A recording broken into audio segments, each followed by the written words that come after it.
Hello, I wan welcome una to another episode of Law in Pidgin. My name na still Hope Azere. Today we go talk about assault. As today like this now, we don enter crime. We go dey talk about crime. For some weeks now, na crime we go talk about. Now, wetin be assault? One thing wey people no know be say assault na civil wrong and na crime too.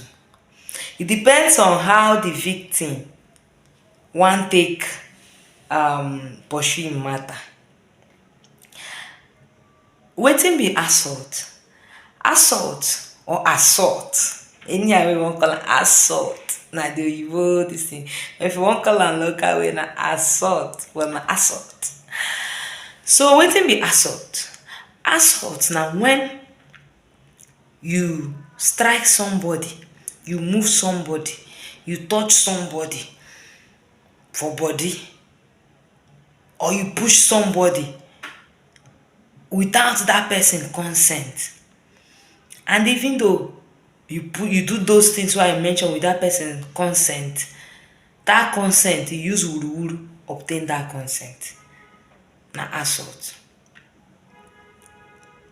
If you apply force on somebody without that person no know, the person no know, you apply force on that person, and that force wey you apply fit cause injury, or you actually cause injury on that person, you don commit crime of assault.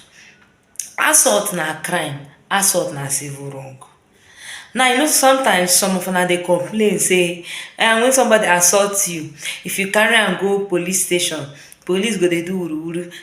If police dey do wuruwuru, you go court sue the person, you contract a lawyer, consult a lawyer, you sue the person for assault, because assault too na civil wrong.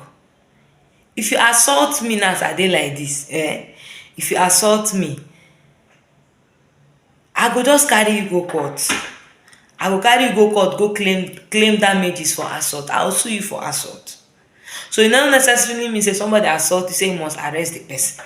Sometimes carry that person go court, sue the person for assault.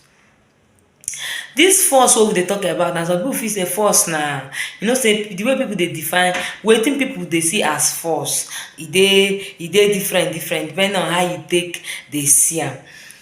This force wey we dey talk about, if you use order obtain somebody consent by force. If you use electric, if you use heat, if you use anything wey be say wey go fit cause harm to somebody, wey go fit wunjure somebody, if you use am obtain consent come assault the person, you don commit crime. You wey dey watch our video, when you watch, try dey share. No dey hide the knowledge. Same way wey me I no dey hide am, I dey tell you, you too no dey hide am. When you watch, share, so that other people too go fit learn as you dey learn for free. Thank you.